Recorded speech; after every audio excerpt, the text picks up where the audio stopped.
Now we'll study about nerve injuries. The most common cause of nerve injury is bone fractures. Bone ke fractures are the most common cause. And most common part which is susceptible to nerve injury, most common part of neuron which is susceptible to nerve injury is axon. कुछ भी हो जो है तेरी axon की ही injury होती है, axon ही पिसता है, ठीक है। अब इंजरीज होएगी तो कुछ नेचर होता है इंजरी का। इंजरी होएगी या तो डीजेनरेशन हो सकता है, डीजेनरेशन होगा या रीजेनरेशन हो जाएगा, depending upon the type of injury, severity of injury जो है तेरे उसके बेसिस पे जो है डीजेनरेशन या रीजेनरेशन हो जाए। अब हम पढ़ते हैं डीजेनरेशन, ठीक है। डीजेनरेशन भी दो टाइप, मतलब एक होता है डिस्टल डीजेनरेशन, एक्सोन पे मोस्ट कॉमन साइट तेरी एक्सोन रहती है। डिस्टल डीजेनरेशन, डिस्टल पे तेरे क्या होगा, डिस्टल डीजेनरेशन पढ़ते हैं, एक्सोन है मोस्ट कॉमन साइड एक्सोन रहते हैं, तो सबसे पहले क्या होगा तेरा एक्सोनल डीजेनरेशन होगा, ठीक है। क्या चेंज होगा, एक्सोनल डीजेनरेट, उसके बाद तेरे बाहर वाली क्या है, माइलिन डीजेनरेट हो जाएगी।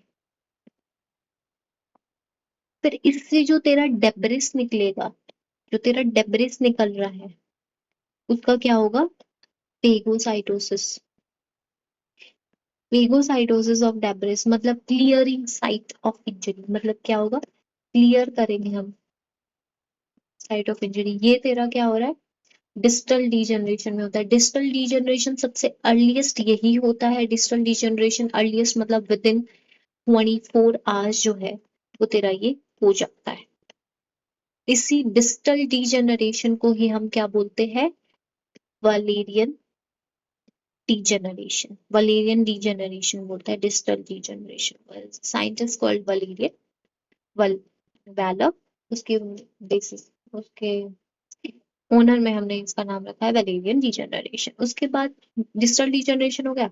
अब 36 आवर्स आफ्टर इंजरी क्या होता है तेरा, प्रॉक्सिमल डीजनरेशन होता है। प्रॉक्सिमल डीजनरेशन होगा 36 आवर्स आफ्टर इंजरी, ठीक है, 36 आफ्टर। इसमें तेरा साइटोन होता है, साइटोन में तेरा क्या क्या होता है, न्यूक्लियस होती है, ये स्टडी कर लिया, और नीजल ग्रैन्यूल या नीजल बॉडी रहती है। नीजल बॉडी तेरी आरआर, तो न्यूक्लियस तो क्या होता है तेरा पुश्ड टू पेरिफेरी, पेरिफेरी में चला जाता है न्यूक्लियस तो, ठीक है। उसके बाद जो नीजल बॉडी का तेरा डीजेनरेशन होता है, डीजेनरेशन ऑफ नीजल बॉडी को एक टर्म दिया है क्रोमैटोलिसिस, क्रोमैटोलिसिस बोलते हैं। डीजेनरेशन ऑफ नीजल बॉडीज को क्या बोलते हैं, क्रोमैटोलिसिस। तो इसमें प्रॉक्सिमल डीजेनरेशन तेरा 36 आवर्स आफ्टर इंजरी स्टार्ट होगा। इसमें तेरा न्यूक्लियस जो है वो पेरिफेरी पे शिफ्ट हो जाएगा, और जो तेरा है नीजल्स बॉडी का डीजेनरेशन होगा, दैट इज तेरा क्रोमैटोलिसिस। ये तेरा डीजेनरेशन पड़ेगा। अब अगर इंजरी कम सीवियर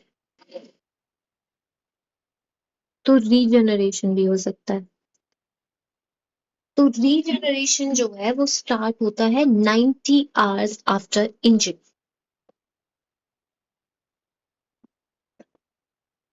90 आवर्स के बाद स्टार्ट होता है। ये रीजनरेशन बहुत ही स्लो होता है, 1 to 3 mm per day, 1 to 3 mm per day, it is very very slow, ठीक है। अब इसको हम कैसे पता लगेगा हमको कि कहीं इंजरी हुई है, कोई बोन पे इंजरी हुई है, मोस्ट कॉमनली बोन फ्रैक्चर है, कोई बोन पे इंजरी हुई है, हमको असेस करना है कि कैसे तेरा रीजनरेशन हो रहा है कि नहीं हो रहा है। हम रीजनरेशन असेस कैसे करते हैं, हम टैप करते हैं एट इंज्योर्ड साइट।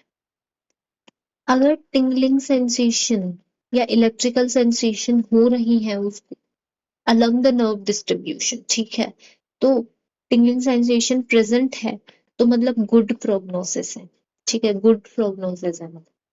तो दिस टैपिंग और टिंगलिंग सेंसेशन को इसको बोलते हैं टिनल साइन, ठीक है।